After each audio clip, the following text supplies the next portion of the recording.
I almost died because of this, and nobody warned me. The apartment viewing I went to was actually a kidnapping trap. I'm 24, apartment hunting in a new city for my first job after college. Found this amazing listing on Craigslist. Gorgeous apartment, way below market rate, available immediately. The landlord Marcus texts me saying he's traveling, but his building manager can show me the unit today if I'm interested. Perfect timing, right? He gives me the address and says to meet Jake at 6 p.m. I show up and this guy's waiting outside with keys, seems professional, says he manages several properties in the area. The building looks nice from outside, matches the photos online. But when we got inside the apartment, what I saw made me realize this wasn't about renting. This was about trapping. We go inside and immediately something feels wrong. The apartment is completely empty. No furniture, which is normal, but also no light fixtures, no appliances, even the electrical outlets have been removed. Jake says it's being renovated, but the walls are damaged like someone ripped everything out quickly.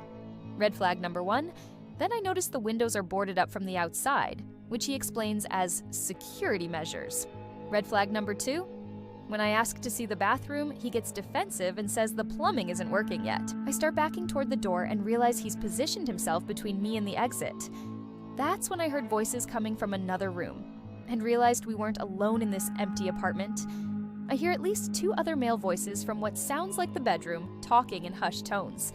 Jake tries to distract me by showing me the kitchen area, but I'm focused on those voices. One of them says something about transport and timeline.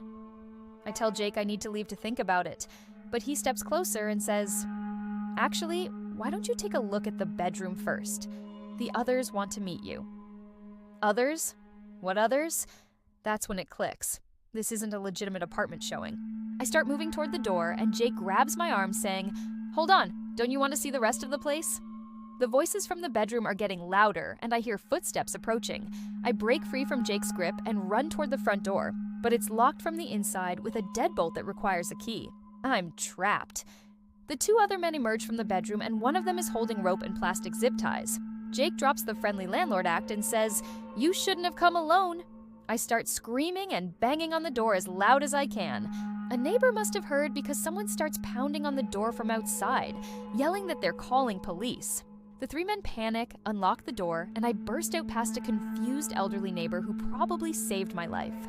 Police investigated and found this was a fake listing scam targeting young women apartment hunting alone. Here's what you need to know. Never view apartments alone, especially from Craigslist listings. Always verify the landlord's identity and property ownership before meeting. If a rental price seems too good to be true, it probably is. Meet property managers at their office first, not directly at properties.